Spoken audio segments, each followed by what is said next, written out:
भारत पर कब्जा करने की बहुत बड़ी साजिश चल रही है और आज ये अखबार में भी आया हुआ है।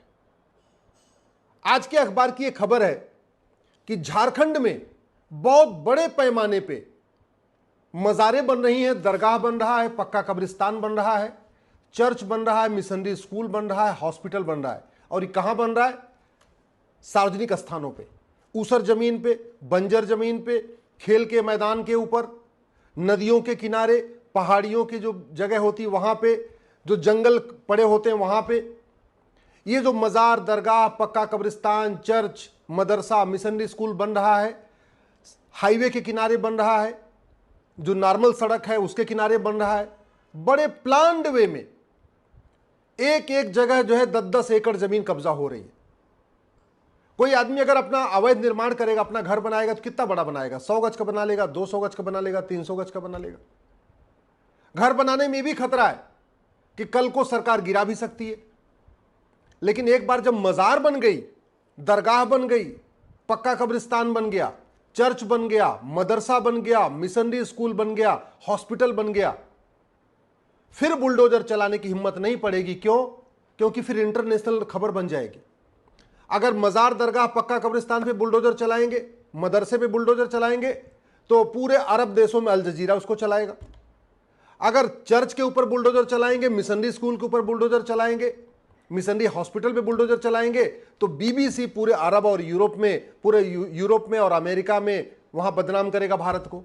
इसलिए बड़े प्लान्ड वे में ये अवैध निर्माण शुरू हो चुका है।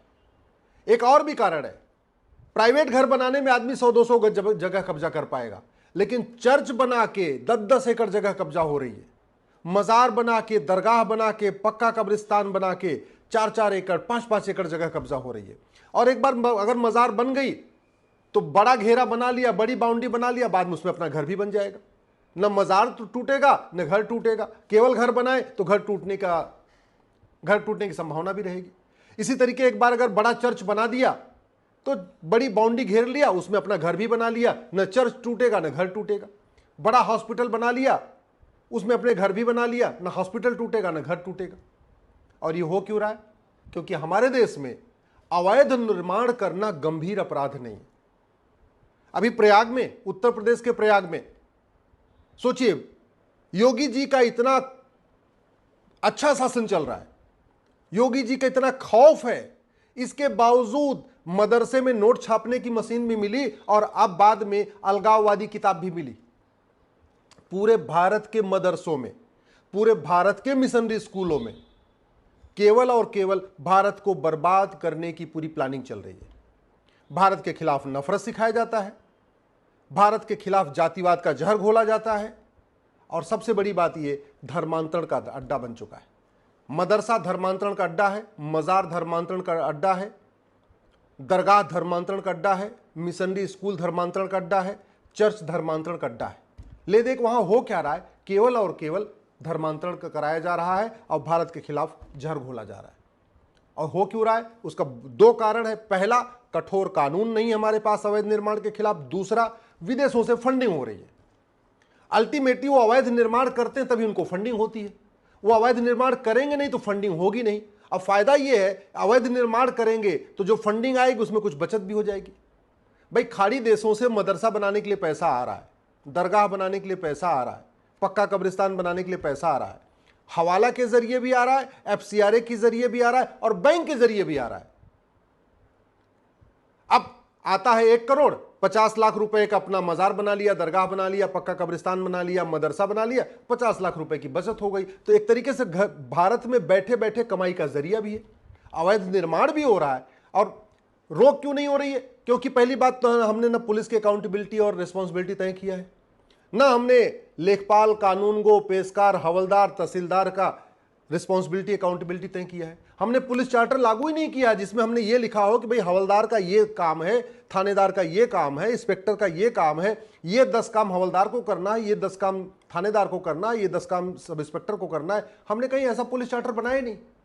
हमने कोई एडमिनिस्ट्रेटिव चार्टर बनाया नहीं जिसमें लिखा हो कि लेखपाल को ये 10 काम करना है, पेशकार को ये 10 काम करना है, कानूनगो को ये 10 काम करना है, तहसीलदार को ये 10 काम करना है, एसडीएम को ये 10 काम करना है। हमने जो है एडमिनिस्ट्रेटिव चार्टर भी नहीं बनाया। हमने सिटीजन चार्टर भी नहीं बनाया, हमने लेजिस्लेटिव चार्टर भी नहीं बनाया कि पार्षद को यह 10 काम करना है, प्रधान को यह 10 काम करना है। कोई भी अवैध निर्माण होगा तुरंत पार्षद या प्रधान अपने एसडीएम को बताएगा, एडीएम को बताएगा, थानेदार को बताएगा, फिर थानेदार ये कार्रवाई करेगा। ऐसा हमने कुछ लिखा ही नहीं है। तो किसी की रिस्पॉन्सिबिलिटी नहीं है। अवैध निर्माण होता जा रहा है, पार्षद के सामने अवैध निर्माण हो रहा है, प्रधान के सामने अवैध निर्माण हो रहा है, विधायक को भी पता है अवैध निर्माण हो रहा है, सांसद को भी पता है अवैध निर्माण। सारे आंख बंद करके बैठे हुए। क्यों बैठे हुए? क्योंकि किसी की अकाउंटेबिलिटी, रिस्पॉन्सिबिलिटी किसी कानून में लिखा ही नहीं है, किसी की जिम्मेदारी तय नहीं है। अवैध निर्माण करने के लिए होने के लिए कोई जिम्मेदार नहीं है। अवैध निर्माण रोकना न किसी की रिस्पॉन्सिबिलिटी न किसी की अकाउंटेबिलिटी है, और अवैध निर्माण करना कठोर कानून नहीं है। भाई बाकी भारत में तो अवैध निर्माण होता जा रहा, कुछ नहीं होता। यूपी में भी क्या होता है, मैक्सिमम बुलडोजर चला दिया जाता है। अवैध निर्माण करने वाला कोई जेल गया क्या? किसी अवैध निर्माण करने वाले की 100% संपत्ति जब्त करने के लिए हमारे पास कोई कानून है क्या? नहीं। अवैध निर्माण करने वाले की सिटीजनशिप खत्म करने के लिए हमारे पास कोई कानून है क्या? नहीं। अवैध निर्माण करने वाले को 10-20 साल की जेल में भेजने के लिए कानून है क्या? नहीं। अवैध निर्माण करने वालों की मदद करने वाला को कोई कानून है क्या? नहीं। तो हो क्या रहा है, आज आपने जो खेल का मैदान है या पार्क है या ऊसर है या बंजर है या चारागाह है या हाईवे के किनारे जमीन है या रेलवे के किनारे की जमीन है या नदियों के किनारे की जमीन है या पहाड़ियों के किनारे की जमीन है, उस पर आपने जो भी अवैध निर्माण कर लिया तो 10-15 साल के बाद वो आपके कागज में उसकी एंट्री हो जाएगी। क्योंकि जैसे अगली चकबंदी हो जाएगी, आज आपने बनाया उस रकबा नंबर पे, उस खसरा नंबर पे कुछ नहीं है, लेकिन 10 साल के बाद, 15 साल के बाद जब अगली चकबंदी हो जाएगी तो ये लिखा जाएगा खाता नंबर ये पे, ये जमीन नंबर ये पे, खसरा नंबर पे ये दरगाह बना हुआ, ये मस्जिद बनी हुई, ये मदरसा बना हुआ, और पक्का हो जाएगा। एक बार आपने मजार बना लिया, दरगाह बना लिया, पक्का कब्रिस्तान बना लिया, फिर आप धीरे धीरे वहां बिजली का कनेक्शन भी ले सकते हैं, पानी का कनेक्शन भी ले सकते हैं, आप वहां के एड्रेस पे आधार भी बनवा सकते हैं। फिर तो आप वहीं के एड्रेस पे जो अवैध है सारे डॉक्यूमेंट भी बनवा सकते हैं। और खेल पूरा क्यों चल रहा है? क्योंकि हमारे देश में न अवैध निर्माण करना गंभीर अपराध, न फर्जी डॉक्यूमेंट बनवाना गंभीर अपराध, न फर्जी बिजली का कनेक्शन लेना गंभीर अपराध, न फर्जी पानी का कनेक्शन लेना गंभीर अपराध, न हमारे पास पुलिस चार्टर है कि पुलिस की रिस्पॉन्सिबिलिटी, ड्यूटी एक फिक्स की जाए कि भैया हवलदार को ये रोकना है, थानेदार को ये काम करना है और सब इंस्पेक्टर को ये काम करना है। न हमने लेखपाल, कानूनगो, पटवारी, तहसीलदार, एसडीएम, एडीएम की हमने कोई रिस्पॉन्सिबिलिटी, अकाउंटेबिलिटी फिक्स किया। पार्षद, प्रधान केवल लूटने खाने में मस्त हैं, डिवाइड एंड रूल में मस्त हैं, वो सुबह से लेकर शाम तक नोट और वोट की चिंता करते हैं। उनको भी इस बात की चिंता नहीं कि उनके क्षेत्र में कितना अवैध निर्माण हो रहा है, और अवैध निर्माण अगर रोकते भी हैं तो पैसा आ जाता है।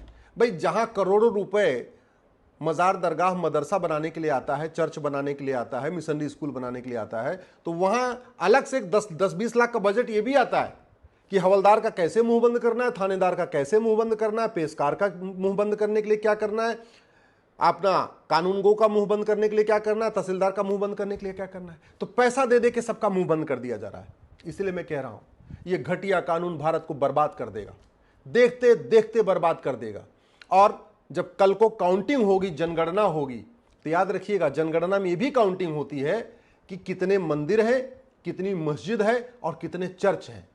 अगली जनगणना में ये पता चलेगा कि भारत में मंदिर कम है, चर्च ज्यादा है और मस्जिद ज्यादा है।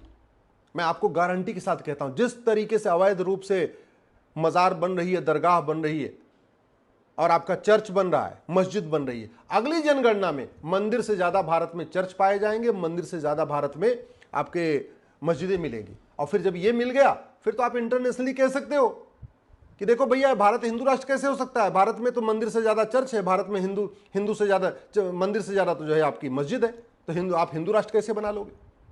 हिंदू राष्ट्र तो छोड़िए, भारत बहुत बड़ी बर्बादी की तरफ जा रहा है। क्यों? क्योंकि हमने घटिया कानूनों को बदला ही नहीं है। फंडिंग को हमने, अवैध जो फंडिंग आ रही है उसके खिलाफ कठोर कानून नहीं बनाया, अवैध निर्माण के खिलाफ कठोर कानून नहीं बनाया।